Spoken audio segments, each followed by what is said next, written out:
In this video, I'm going to be making a charcuterie board. But before I get started, I would like to introduce to you the push stick. The push stick's purpose is to push your wood against the blade on your table saw. Before I make my cuts, I got into the habit of doing practice dry runs, which is no power at all to the tool that you're using. And since we're using the table saw, we definitely need a push stick. So grab your material, place the push stick at the edge of the material, and make sure it's secure. If not, you won't be able to push the wood against the blade. In order for this to work, place your material against the fence of the table saw. Brothers and sisters, keep in mind also not to force the material against the blade, which will lead into damaging the machine or possibly injuring yourself. The table saw is one of the most used machines in any workshop, and also the table saw could be the most dangerous tool inside any workshop. Operating the table saw is like shooting pool. The only difference is when hitting that 8-ball with your pool stick, it's a full motion. On the other hand, when you're holding that material down on your table saw, it's half a motion. And the reason why, it's because the majority of the woodworkers have lots of respect for their fingers. So don't forget, let the material just ride that fence and make sure the hand that's holding down the material is quickly released, and just let the push stick do its job. And there you have it, brothers and sisters. And also, I forgot to mention, we're going to be using mahogany and cherry for the charcuterie board. Numbering the wood so that when I start my gluing process,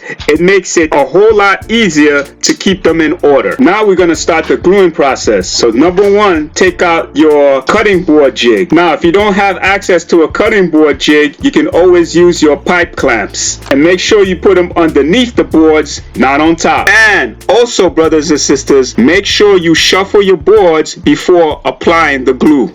And also, the type of glue that I'm using is Type Bond 3, which is food safe. And also, this is the perfect time to be very generous on the glue. The more glue, the better, because at the end, you want that perfect glue squeeze out. And at the end of the day, you will be happy and your clients will be happy. Wow, look at that glue just oozing out at the end. Now, here comes the fun part, shuffling the boards back after you finish gluing the sides. I know things look a little messy, but at this point, don't be afraid getting your hands dirty. And just remember, it's just glue. The worst thing can possibly happen is you getting stuck. Now take out your clamps and make sure that you put one clamp, one pipe clamp on top and one pipe clamp on the bottom. And that's because I have an option of having a cutting board jig, so therefore I have the option of doing that. Like I mentioned before, if you didn't have an option, you can always put two pipe clamps in the bottom and then start tightening them on the side. Now once you do that, take out a paper napkin and start wiping some of that glue squeeze out. Now you think that I'm trying to wipe all the glue off the board itself, but I'm not. All I'm doing is just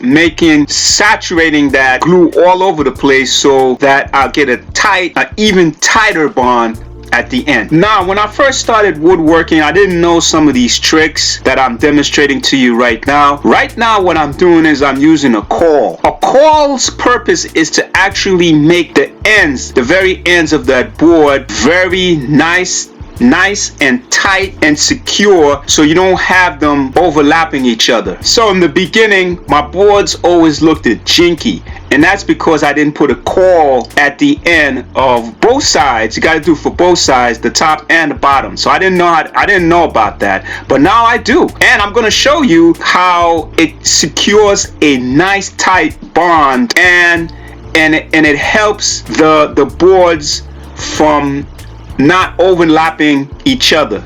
So I took out my F clamp and I made sure that it was working properly. So what I did is that I attached it towards the end, not the middle of those two boards that you see right there. And then what I did is I secured them nice and tight, so I'll have even some glue come out, but not that much glue, but it will prevent it from overlapping each other. Once the glue is set overnight, you have these glue buildups. And the easiest way to get rid of them, if your scraper can't do it, you take out your chisel. Now, once you finish doing that, you take out your miter saw so you can get rid of those uneven edges at the end of the boards. Now, once you finish with your miter saw, just take it over to your thickness planner so you can get a nice, smooth finish. And if you don't have a thickness planner, start sanding. In order to get the round edge around the charcuterie board, I took out an iron plate and then traced it around the edge. After that, I took out my jigsaw and got to work. And this is what it looked like after cutting all 4 sides. Bam! Now, I wasn't entirely finished yet, so guess what? I took out my, jigsaw and got to work. Now, I'm about to pimp this to the fullest, so therefore I took out my 3¼ inch spade bit and I put a hole on the handle. Then I took out my trim router and finessed a nice edge to the charcuterie board. And now, the moment that you've been waiting for. ECF, Empowerment Custom Furniture. Alright, well, brothers and sisters, thank you for staying with me towards the end of the video. And I hope you like this, and I hope I encourage you to make your own charcuterie board. I know, looks beautiful, right? It's nice. I like it. Okay. All right. My name is Benoit Sherry. Peace out.